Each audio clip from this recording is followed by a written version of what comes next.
इस कहानी की शुरुआत में हमें एक जंगल को दिखाया जाता है जहाँ पर सभी जानवर खुशी खुशी रह रहे होते हैं। तभी वहाँ एक बंदर नोटिस करता है कि वो बोल सकता है, लेकिन उसे विश्वास नहीं हो रहा था कि वो बोल सकता है। वो बहुत खुश हो जाता है और अपने दोस्त हाथी के पास जाता है तो हाथी भी उससे बातें करने लग जाती है। इसका मतलब ये होता है कि वो अब बोलने लग गए थे, लेकिन उनको कुछ समझ नहीं आता कि वो कैसे बोलने लग गए। तभी हाथी को किसी की आवाज सुनाई देती है और वो दोनों उस आवाज का पीछा करते करते एक झाड़ी के पास पहुंचते हैं। तो उस झाड़ी में से रोने की आवाज आ रही होती है कि तभी उस झाड़ी में से एक ब्लू कलर का एलियन बाहर आता है जिसका नाम फिनिप होता है, जिसे देखकर वो दोनों डरकर दूर चले जाते हैं। लेकिन फिर वो उसके पास आते हैं और उससे पूछते हैं कि तुम क्यों रो रहे थे। तो फिनिप उन्हें बताता है कि वो दूर अंतरिक्ष से आया है और उसे वापस अपने घर जाना है। फिर फिनिप उन्हें अपना स्पीच बोर्ड दिखाता है और कहता है कि तुम इसी की वजह से बोल पा रहे हो, क्योंकि इसके आसपास रहने वाले सभी जिंदा जीव बोलने लग जाते हैं। स्पीच बोर्ड को देखते ही मंकी उसके हाथ से स्पीच बोर्ड ले लेता है और सभी जानवरों के पास जाकर उसे टेस्ट करने लगता है। तभी वो देखता है कि फिनिप काफी ज्यादा उदास है, तो मंकी उसे स्पीच बोर्ड वापस दे देता है और तभी वहाँ मंकी के सभी दोस्त भी आ जाते हैं। फिर फिनिप उन सबको बताता है कि वो स्कोल्डन प्लेनेट से यहाँ एक मिशन को कंप्लीट करने के लिए आया है। मंकी मिशन के बारे में सुनते ही काफी खुश हो जाता है और वो फिनिप से मिशन के बारे में पूछता है। तो फिनिप कहता है कि अगर तुम ना ही पूछो तो ये अच्छा है। फिर मंकी उसे कहता है कि अगर तुम हमें तुम्हारे मिशन के बारे में बताओगे तो शायद हम तुम्हारी मदद कर सकते हैं। तो फिनिप कहता है कि मुझे मदद नहीं चाहिए, क्योंकि मैं स्कोल्डियन हूँ और स्कोल्डियन कभी भी मदद नहीं लेते और ये मिशन मुझे अकेले ही पूरा करना है, इसीलिए तुम सब मुझे अकेला छोड़ दो। लेकिन वो उसकी बात नहीं मानते और उसका पीछा करने लगते हैं। इसी वजह से उसे अपने मिशन के बारे में उन्हें बताना पड़ता है कि उसे इस गोल्डन प्लेनेट के लोगों ने अर्थ पर कब्जा करके तुम्हें अपना गुलाम बनाने के लिए भेजा है। मंकी और उसके दोस्त ये सब सोचकर उसकी बात मान लेते हैं कि इससे वो अपने प्लेनेट वापस जा सकेगा और वो उसे कहते हैं कि वो प्लेनेट को जीत चुका है और फिर वो सभी उसके सामने घुटने टेक देते हैं। इसके बाद सब उसकी जीत से बहुत खुश होते हैं। इसके बाद फिनिप उन सबको अपना नाम बताता है और उन सभी का नाम ना होने के कारण उन्हें मंकी, थंक, हम्प और रॉकी नाम देता है। फिर मंकी फिनिप को कहता है कि अब तो तुम्हारा मिशन भी कंप्लीट हो गया है, लेकिन अब तुम घर कैसे जाओगे। तो फिनिप उन्हें बताता है कि मैं यहाँ एक स्पेसशिप से आया था, लेकिन उसका एक्सीडेंट हो गया है, इसी वजह से अब मैं घर नहीं जा सकता। लेकिन अब मैंने जब इस प्लेनेट को जीत लिया है तो मैं मेरे स्पेसशिप का होम बटन दबा सकता हूँ, जिससे मेरे लोग मुझे लेने आ जाएंगे। इसीलिए वो सबके साथ में स्पेसशिप की तरफ जाने के लिए निकल पड़ते हैं, लेकिन रास्ते में उन्हें कुछ वाइल्ड बीस्ट घेर लेते हैं जो गाना गाते हुए उन्हें रोकने लग जाते हैं। तो फिनिप अपने पावर से उनके बीच से निकल जाता है, लेकिन फिर भी वाइल्ड बीस्ट उन्हें रोकने लगते हैं। तो फिनिप वाइल्ड बीस्ट के सरदार के गाने की तारीफ करता है, जिससे वो सब उन्हें जाने देते हैं। वो सब आगे बढ़ रहे होते हैं। तभी हम देखते हैं कि एक ओस्ट्रिच का अंडा उनकी तरफ आ रहा है और थंग के पैरों के नीचे आने से वो अंडा फूट जाता है और उसमें से एक बेबी ओस्ट्रिच निकलती है, जो बाहर निकलते ही उड़ने की कोशिश करने लग जाती है। तो उसकी मदर उसे समझाती है कि हम ओस्ट्रिच हैं और हम उड़ नहीं सकते, हम सिर्फ दौड़ सकते हैं, और अपनी बेटी को गले लगा लेती है। ये देखकर फिनिप की बॉडी अचानक से ग्लो करने लग जाती है और फिनिप उन्हें जल्दी से स्पेसशिप की तरफ चलने को कहता है। फिर हमें हम्प को दिखाया जाता है, जो घास में फंसने की वजह से पीछे रह जाता है और अब वो बोल नहीं पाता, क्योंकि वो फिनिप से दूर हो गया था। उसे उसके दोस्त कहीं नजर नहीं आते। तो वो एक टीले पर चढ़कर देखता है तो उसे एक रोशनी दिखाई देती है और वो उसकी तरफ बढ़ने लगता है। वहीं दूसरी तरफ फिनिप उनसे पूछता है कि वो ओस्ट्रिच अपने बच्चे को दबा क्यों रही थी। तो मंकी उसे बताता है कि वो उसे जप्पी दे रही थी, मतलब कि वो उसे बता रही थी कि उसे बहुत प्यार करती है और जप्पी दोस्ती की निशानी भी होती है, जिससे दिल खुश हो जाता है। फिर मंकी फिनिप से कहता है कि तुम अपने प्लेनेट पर एक दूसरे को जप्पी नहीं देते, तो फिर अपनों से प्यार कैसे करते हो।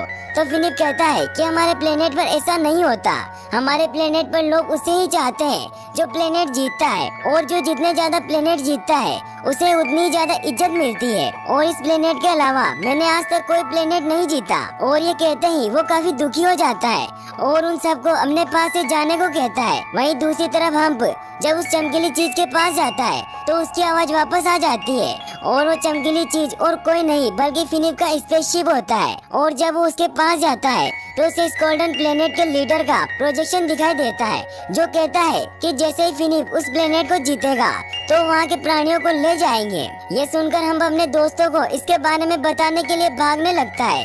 वहीं दूसरी तरफ फिनिप देखता है कि उसके मना करने के बावजूद भी वो उसका पीछा कर रहे होते हैं, जिन्हें देखने के बाद वो काफी खुश होता है क्योंकि वो सब अब उसके दोस्त बन चुके होते हैं। फिर सूरज डूबते ही वो सभी थकान के कारण सो जाते हैं और फिनिप को भी अपने साथ सुला लेते हैं। फिर फिनिप को याद आता है कि अगर उसके ग्रह के एलियन यहाँ आ गए तो उन सबको यहाँ से ले जाकर अपना गुलाम बना लेंगे। ये सुनकर फिनिप घबरा जाता है क्योंकि फिनिप अब उनको अपना दोस्त मानने लग गया था, इसीलिए वो वहाँ से चला जाता है। लेकिन थोड़ी देर बाद थंक और मंकी की आँख खुल जाती है तो वो देखते हैं कि फिनिप वहाँ नहीं है और इसी वजह से वो अब बोल नहीं पा रहे होते हैं। फिर वो फिनिप को ढूंढने लग जाते हैं। वहीं दूसरी तरफ हमें फिनिप को दिखाया जाता है जो अपनी स्पेसशिप तक पहुँच जाता है और उसके अंदर बैठकर वो होम बटन को प्रेस कर देता है। वहीं दूसरी तरफ हम अपने दोस्तों को ढूंढते हुए उनके पास पहुंच जाता है और उन सभी से बोल ना पाने के कारण वो उन सभी को इशारों में एलियन के बारे में सब बताने की कोशिश करता है, लेकिन उन्हें कुछ समझ नहीं आता। तभी वो एक बहुत ही बड़े चमकते हुए स्पेसशिप को देखते हैं जो फिनिप के होम बटन दबाने की वजह से वहाँ आ गया था। फिर वो सब भी उस स्पेसशिप की तरफ जाते हैं। तभी हमें दिखाया जाता है कि उस स्पेसशिप में सभी स्कोल्डियन वासियों का लीडर क्रोगन शिप से बाहर निकलता है, जो असल में फिनिप के डेड होते हैं। वो उतरते ही फिनिप से पूछते हैं कि अगर तुमने पृथ्वी को जीत लिया है तो अब तक तुमने आसमान में स्टार क्यों नहीं छोड़ा और इस पृथ्वी के प्राणी कहाँ है, क्योंकि ट्रांसपोर्टर उन्हें ले जाने के लिए तैयार है। उसकी ये बातें मंकी और बाकी सब भी छिपकर सुन रहे होते हैं। दरअसल स्कोल्डियन प्लेनेट पर जब कोई भी एलियन किसी प्लेनेट को जीतता है तो उसे अपने स्टार को लॉन्च करके अपने जीत का सबूत देना होता है, लेकिन फिनिप ने अब तक ऐसा नहीं किया होता। इसीलिए क्रोगन को उस पर शक हो जाता है और उससे पूछता है कि क्या तुमने सच में इस प्लेनेट पर जीत हासिल की है या नहीं। जिस पर फिनिप कहता है कि मैंने इस प्लेनेट को नहीं जीता है, मैंने बस अपना स्पेसशिप खराब होने की वजह से आपको यहाँ बुलाया है। ये सुनते ही क्रोगन को फिनिप पर बहुत गुस्सा आता है और वो खुद ही अर्थ को जीतने का फैसला करता है। तभी फिनिप अपने फादर को रोक लेता है और कहता है कि इस प्लेनेट के जीव बहुत खतरनाक और ताकतवर है और उन्हें हराना इतना आसान नहीं है। यह सुनकर क्रोगन यहाँ से जाने का फैसला करता है और फिनिप को वहाँ से दूसरे प्लेनेट पर भेजने के लिए अपने साथ ले जाता है। इधर ट्रंक और बाकी सब ये देखकर समझ नहीं पाते कि फिनिप उन्हें सच क्यों नहीं बता रहा, तो मंकी समझ जाता है कि वो हमें बचाने के लिए ऐसा कर रहा है। वहीं जब फिनिप शिप में एंटर करता है तो सभी एलियन उसके कमजोर होने की वजह से उसका मजाक उड़ाने लगते हैं और क्रोगन उसे किसी दूसरे प्लेनेट पर भेजने का फैसला कर ही रहा होता है। तभी मंकी और उसके दोस्त शिप का गेट तोड़कर अंदर आ जाते हैं और वो क्रोगन को कहते हैं कि फिनिप अब घर जाएगा क्योंकि उसने हमारा प्लेनेट जीत लिया है।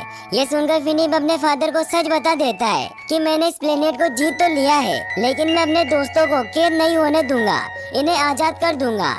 इस पर क्रोगन उससे कहता है कि स्कोल्डियन कभी भी किसी कैदी को रिहा नहीं करते, उन्हें सजा देते हैं। तब फिनिप उनसे कहता है कि ये मेरा प्लेनेट है और मैं यहाँ जो चाहूँ वो कर सकता हूँ, लेकिन क्रोगन उससे कहता है कि तुमने इस प्लेनेट को जीता नहीं है क्योंकि अभी तक तुमने अपने स्टार को लॉन्च नहीं किया है और इसीलिए अब मैं इस प्लेनेट को जीतूंगा। और फिर उन सभी को गुड नाइट टेकने को कहता है, लेकिन तभी ट्रंक उसकी डिवाइस को उससे छीन लेती है, जिससे पूरे शिप के एलियन गन से डरकर भागने लगते हैं। लेकिन तभी ट्रंक उस गन को नीचे की तरफ फायर कर देती है, जिससे शिप टूट जाती है और ट्रंक शिप से बाहर आ जाती है, लेकिन वो अपने सूंड की हेल्प से सेफली लैंड हो जाती है और इन सब में फिनिप का स्टार भी नीचे गिर जाता है। इधर कुछ स्कोल्डियन फिनिप को पकड़ लेते हैं, जिसे बचाने के लिए वो उन सब से लड़ने लग जाते हैं और फिनिप अपने सितारे को ढूंढने लग जाता है जो नीचे गिर चुका था। लेकिन तभी क्रोगन अपने स्टार को लॉन्च करने लग जाता है तो मंकी उससे स्टार छीन लेता है और उस शिप से बाहर आ जाता है। क्रोगन अपने स्टार को वापस लेने के लिए उसका पीछा करने लगता है और इसी दौरान मंकी ट्रंक को फिनिप के स्टार को कैसे भी करके उस तक पहुंचाने का बोलता है। यह सुनकर बेबी होस्टिज अपनी माँ से रिक्वेस्ट करने लग जाती है कि वो आसमान में जाकर स्टार को फिनिप तक पहुंचा सकती है। उसकी जिद देखकर उसकी मोम मान जाती है और ट्रंक अपनी सूट से उसे आसमान आसमान में पहुंचा देता है और वो काफी मुश्किलों के बाद जैसे तैसे उस शिप में पहुंच जाती है और उस स्टार को फिनिप को दे देती है। लेकिन तभी क्रोगन मंकी से अपने स्टार को वापस छीन लेता है। इधर जब फिनिप शिप से बाहर अपने स्टार को लॉन्च करने आने लगता है तभी कुछ स्कोल्डियन उसे पकड़ लेते हैं और उसके स्टार को ले लेते हैं और क्रोगन अपने स्टार को अर्थ पर लॉन्च कर देता है और खुशियां मनाने लग जाता है। लेकिन तभी फिनिप उससे कहता है कि भले ही आपका स्टार आसमान में हो लेकिन अभी तक आपने यहाँ के प्राणियों को नहीं हराया है। तो क्रोगन कहता है कि इन कमजोरों को हराना मेरे बाएं हाथ का खेल है।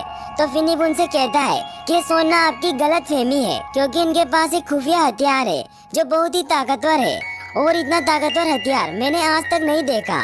इतना कहकर वो अपने डेट से गले लग जाता है और उनसे प्यार करने लग जाता है, जिससे क्रोगन इमोशनल होकर रोने लग जाता है, जिसकी वजह से उनका रंग भी बदल जाता है। जिसके बाद वो भी फिनिप को गले लगा लेता है और अब वो बहुत खुश होता है। फिर वो सभी स्कोल्डियन को गले लगाने के लिए उनके पीछे दौड़ने लगता है और आखिर में सभी स्कोल्डियन को भी अच्छा बना देता है और क्रोगन फिनिप को खुशी खुशी पृथ्वी पर स्टार लॉन्च करने को कहता है। लेकिन फिनिप उनसे कहता है कि ये प्लेनेट मेरा नहीं है, हर प्लेनेट वहाँ के रहने वालों का होता है। लेकिन फिर फिनिप के दोस्त उसे कहते हैं कि हमें वो रोशनी देखनी है और इसके बाद वो अपने स्टार को लॉन्च कर देता है, जिसके कारण और फिनिप उन सभी को गले लगा लेता है। फिर फिनिप अपने सभी दोस्तों को गिफ्ट देता है और सभी स्कोल्डियन वहाँ से खुशी खुशी चले जाते हैं और यहीं पर मूवी एंड हो जाती है। और गाइस, अगर आप ऐसी और वीडियोस देखना चाहते हैं तो डिस्क्रिप्शन में दी गई लिंक पर क्लिक करके वो